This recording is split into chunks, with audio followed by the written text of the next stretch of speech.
ये आकाशवाणी है। प्रस्तुत है कार्यक्रम सुर्खियों में। इसके अंतर्गत सुनिए उपराष्ट्रपति चुनाव की प्रक्रिया पर चर्चा, जिसमें भाग ले रहे हैं राजनीतिक विश्लेषक हिमांशु रॉय और आकाशवाणी संवाददाता कमल कुमार प्रजापति। निर्वाचन आयोग ने उपराष्ट्रपति चुनाव के लिए नामांकन भरने की अधिसूचना जारी कर दी है। 15वें उपराष्ट्रपति एम वेंकैया नायडू का कार्यकाल 10 अगस्त को समाप्त हो रहा है। भारतीय निर्वाचन आयोग द्वारा जारी तारीखों के अनुसार 6 अगस्त की शाम तक देश में नए उपराष्ट्रपति की घोषणा हो जाएगी। हालांकि चुनाव संबंधी सारी प्रक्रिया पहले से ही शुरू हो जाएंगी, जिसमें नामांकन और मतदान से लेकर मतगणना तक शामिल है। उपराष्ट्रपति चुनाव में उम्मीदवारों के लिए नामांकन दाखिल करने की अंतिम तिथि 19 जुलाई तक निर्धारित की गई है। इसके बाद चुनाव के लिए मतदान 6 अगस्त शनिवार को सुबह 10 बजे से शाम 5 बजे के बीच होगा और उसी दिन मतगणना के बाद नए उपराष्ट्रपति के नाम की घोषणा हो जाएगी। तो उपराष्ट्रपति चुनाव की प्रक्रिया और उपराष्ट्रपति पद के महत्व पर आज हम कार्यक्रम में चर्चा कर रहे हैं और हमारे साथ कार्यक्रम में जुड़ रहे हैं राजनीतिक विश्लेषक हिमांशु रॉय।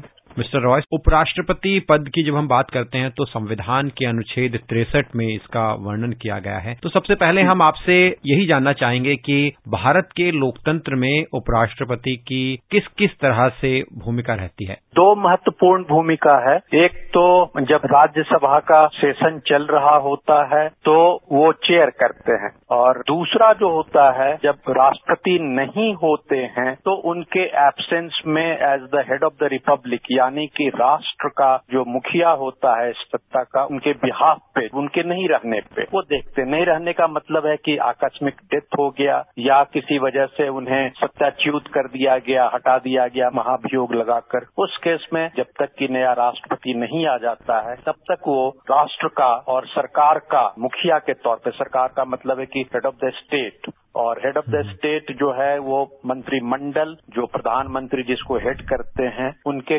कहने पे वो सिग्नेचर्स करते हैं या जो भी ऑर्डर्स पास करना होता है, विधेयक, कानून, जो सारी प्रक्रिया होती है एक देश को, सरकार को चलाने के लिए, वो काम वो करते हैं। तो ये 2 प्रमुख भूमिका है संविधान के अंदर में, जिसमें उपराष्ट्रपति अपनी भूमिका रोल प्ले करते हैं। उसके अलावा जो दूसरी, जिसे हम कहते हैं एक्स्ट्रा कॉन्स्टिट्यूशनल रोल, जिसमें वो पब्लिक इंटेलेक्चुअल का काम करते हैं, कल्चरल आइकन्स का काम करते हैं, क्योंकि उपराष्ट्रपति भारत के किसी भी कोने से कोई भी व्यक्ति चुना जा सकता है, जो इलेक्टोरल प्रक्रिया है अपने देश में जिसे संविधान ने रखा है। तो ये जो दूसरी भूमिका हो गई, जैसा मैंने कहा, पब्लिक इंटेलेक्चुअल की, कल्चरल आइकन्स, या एज ए एल्डर स्टेट्समैन, तो इस तरह की वो भूमिका भी निभाते हैं।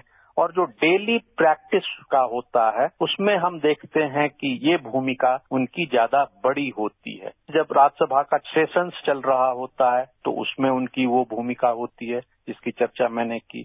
और रेयर केस में ऐसा होता है कि किसी वजह से राष्ट्रपति गुजर गए, जैसे फखरुद्दीन अली अहमद साहब टेन्योर में ही अपने गुजर गए थे, तो उतने दिनों के लिए उपराष्ट्रपति वो काम जो होता है राजसत्ता का वो देखते हैं। भारत में उपराष्ट्रपति का चुनाव राष्ट्रपति चुनाव से प्रक्रिया के मामले में किस तरह से अलग होता है, और इस चुनाव की जो पूरी प्रक्रिया है उसके बारे में हम विस्तार से आपसे समझना चाहेंगे। राष्ट्रपति के चुनाव में लोकसभा, राज्यसभा के अलावा लेजिस्लेटिव असेंबली यानी विधानसभा और लेजिस्लेटिव काउंसिल, इस टोटल सदस्य होते हैं, जो इलेक्टोरल कॉलेज जिसे हम कहते हैं लीगल भाषा में, वो कंस्टिट्यूट होता है। उपराष्ट्रपति की प्रक्रिया में केवल लोकसभा और राज्यसभा के ही सदस्य होते हैं। लोकसभा के और राज्यसभा के जो नॉमिनेटेड मेंबर्स हैं और जो इलेक्टेड मेंबर होते हैं, यही 2 होते हैं।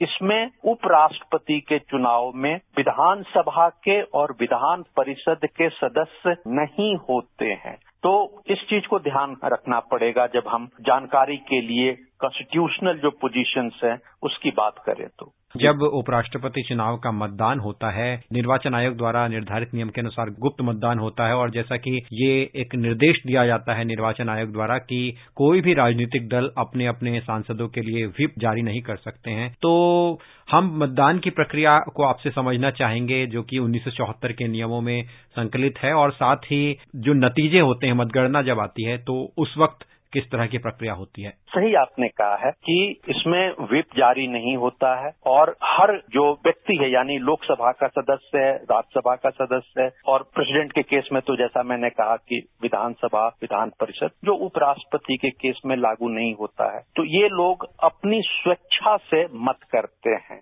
और करीब करीब अगर हॉस्पिटलाइज नहीं है तो 99-100% के आसपास वोटिंग होती है और उसका नतीजा बहुत दफे ये होता है कि जब व्हिप आप जारी नहीं करते हो तो उस केस में व्हिप जारी करने के भी केस में हमने देखा है और कोई नई चीज नहीं है, पहले भी होता रहा है जब लोग पार्टी लाइन को ट्रांसेंड करके एज पर देयर चॉइस वो वोट करते हैं, चाहे वो कॉन्सेंस का वोट हो, आत्मा की आवाज के ऊपर में जो चर्चा होती है, जो अपने अपने दल अपने अपने तरीके से मोबिलाइज करने की कोशिश करते हैं। और इसीलिए ऐसा बहुत दफे लगता है कि इस पार्टी को इतना वोट मिलना चाहिए, जो कैलकुलेशंस होते हैं, और बहुत दफे देखते हैं कि उससे ज्यादा वोट मिल जाते हैं। तो इसका मतलब है कि पार्टी लाइन को ट्रांसेंड करके लोग वोट करते हैं। तो ये एक प्रक्रिया है, बहुत ज्यादा इसमें कॉम्प्लेक्सिटी नहीं है। राष्ट्रपति के चुनाव में ज्यादा कॉम्प्लेक्सिटीज होती है क्योंकि वहां पे जो ट्रांसफरेबल वोट होता है, प्रोपोर्शनल रिप्रेजेंटेशंस की जो हम बात करते हैं, वो दोनों केस में होता है। बट उनका जो कॉन्स्टिट्यूएंसी है राष्ट्रपति का, मैं बार बार जिक्र इसलिए कर रहा हूं ताकि ये दोनों का डिफरेंस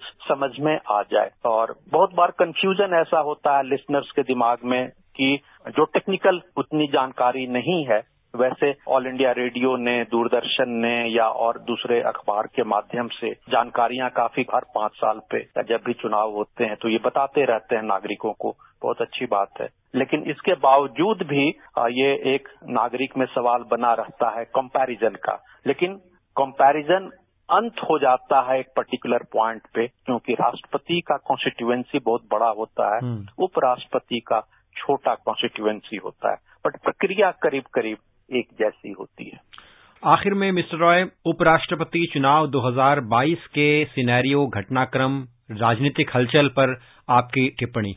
जहां तक मैं समझ पाता हूं कि जो रूलिंग पार्टी है या रूलिंग अलायंस है, नेशनल डेमोक्रेटिक अलायंस, इनके जो प्रतिनिधि हैं उनके जीतने के ज्यादा संभावना है, क्योंकि रूलिंग पार्टी के साथ और खासकर केंद्र में जो रूलिंग पार्टी है, एब्सोल्यूट मेजॉरिटी में तो बीजेपी है, लेकिन और लोगों को साथ में जोड़ के चलते हैं। और उसके अलावा जो राज्यों के अंदर पार्टियां सब जो केंद्र के साथ समर्थन देते हैं, उनके जो राज्यसभा के जो सदस्य हैं उन पार्टियों के, तो उनके साथ एक समर्थन की संभावना काफी कुछ बढ़ जाती है, क्योंकि रूलिंग पार्टी है, रूलिंग अलायंस है।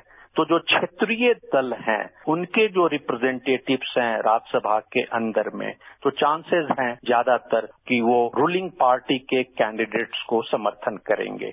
उसके लिए ऑफ कोर्स जो पॉलिटिकल पार्टीज के लीडर्स हैं वो आपस में बात करते हैं, फिर उस केस में प्राइम मिनिस्टर बात करते हैं चीफ मिनिस्टर से, या सीनियर आदमी है तो रूलिंग पार्टी के जो लीडर्स हैं उनसे बात करते हैं। तो ये डेमोक्रेटिक प्रोसेस जो है और डायलॉग का जो प्रोसेस है, भारत की ये सबसे बड़ी खूबी है। और इसलिए जो उपराष्ट्रपति का चुनाव होता है उसमें हम देखते हैं कि कॉन्सेंट, कंसेंसस, एक्सेप्टेंस होता है, जो डेमोक्रेसी की खूबी है। जी मिस्टर रॉय, आपका बहुत बहुत धन्यवाद। आपने उपराष्ट्रपति चुनाव प्रक्रिया और उपराष्ट्रपति चुनाव 2022 के सिनेरियो पर भी हमसे जानकारी साझा की, अपना विश्लेषण दिया। हमसे जुड़ने के लिए आपका बहुत बहुत धन्यवाद। धन्यवाद। अभी आप सुन रहे थे उपराष्ट्रपति चुनाव की प्रक्रिया पर चर्चा, जिसमें भाग ले रहे थे राजनीतिक विश्लेषक हिमांशु रॉय और आकाशवाणी संवाददाता कमल कुमार प्रजापति। ये कार्यक्रम आकाशवाणी के समाचार सेवा प्रभाग द्वारा प्रस्तुत किया गया। इसे आप हमारे mobile app news on AIR और हमारे YouTube channel news on AIR official पर भी सुन सकते हैं। इस कार्यक्रम के संबंध में अपनी प्रतिक्रिया आप हमें ईमेल कर सकते हैं airnsttalks@gmail.com पर। इस कार्यक्रम को फिर से सुनने के लिए लॉग ऑन करें हमारी वेबसाइट newsonair.nic.in।